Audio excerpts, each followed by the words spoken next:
আপনি কি জানেন, চুপ থাকা কখনো কখনো হাজারো কথার চেয়েও শক্তিশালী হতে পারে?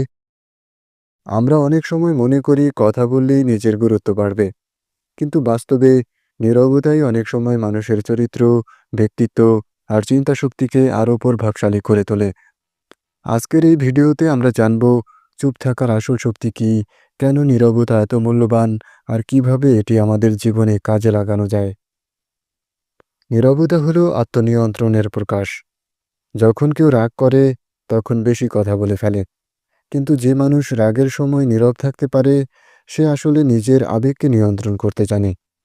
গবেষণায় দেখা গেছে, যারা আবেগের সময় চুপ থাকতে পারে, তারা সম্পর্ক রক্ষা ও সমস্যা সমাধানে সফল হয়। নীরবতা আপনাকে গভীর করে তোলে। অতিরিক্ত কথা বললে মানুষ হালকা হয়ে যায়, কিন্তু নীরব মানুষকে সবাই সিরিয়াসলি নেয়। মনোবিজ্ঞানে বলা হয়, যে মানুষ কম কথা বলে, তার প্রতিটি বাক্য অনেক বেশি গুরুত্ব পায়। নীরবতা আপনাকে পর্যবেক্ষক বানায়।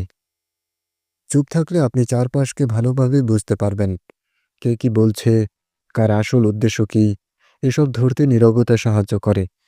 নেতৃত্ব গুণে ভরপুর অনেক সফল মানুষ, যেমন নেপোলিয়ন বোনাপার্ট কিংবা মহাত্মা গান্ধী, কথার চেয়ে পর্যবেক্ষণে বেশি গুরুত্ব দিতেন।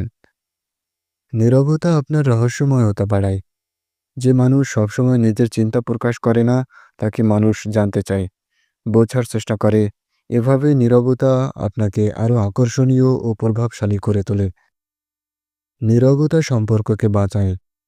বিতর্কের সময় নীরব থাকা অনেক ঝগড়া এড়িয়ে যায়।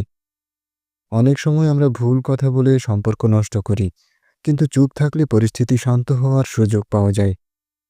নীরবতা মনকে শান্ত করে।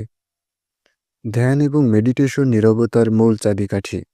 দিনের কিছু সময় যদি একেবারে নীরব কাটানো যায়, তাহলে মন শান্ত হয়, চিন্তাশক্তি তীক্ষ্ণ হয় এবং সিদ্ধান্ত নেবার ক্ষমতা বাড়ে। বিজ্ঞানের আলোকে নীরবতার শক্তি। জার্মানি এক গবেষণায় দেখা গেছে, প্রতিদিন অন্তত 2 ঘন্টা নীরব পরিবেশে থাকলে মস্তিষ্কের নতুন কোষ জন্মায়, যা আমাদের স্মৃতিশক্তি ও শেখার ক্ষমতা উন্নত করে। তাছাড়া নীরবতা মানসিক চাপ কমায় এবং মনোযোগ বৃদ্ধি করে। মনে রাখবেন, নীরবতা দুর্বলতার নাম নয়, বরং এটি হলো আপনার শক্তি, আপনার আত্মসম্মান, আপনার বুদ্ধিমত্তার প্রমাণ। সবসময় কথা বলে নয়, অনেক সময় চুপ থেকেও আপনি নিজের প্রভাব বিস্তার করতে পারবেন। তাই জীবনে কখন কথা বলতে হবে আর কখন চুপ থাকতে হবে, এটা শিখে ফেললে আপনার ব্যক্তিত্ব আরও শক্তিশালী হয়ে উঠবে।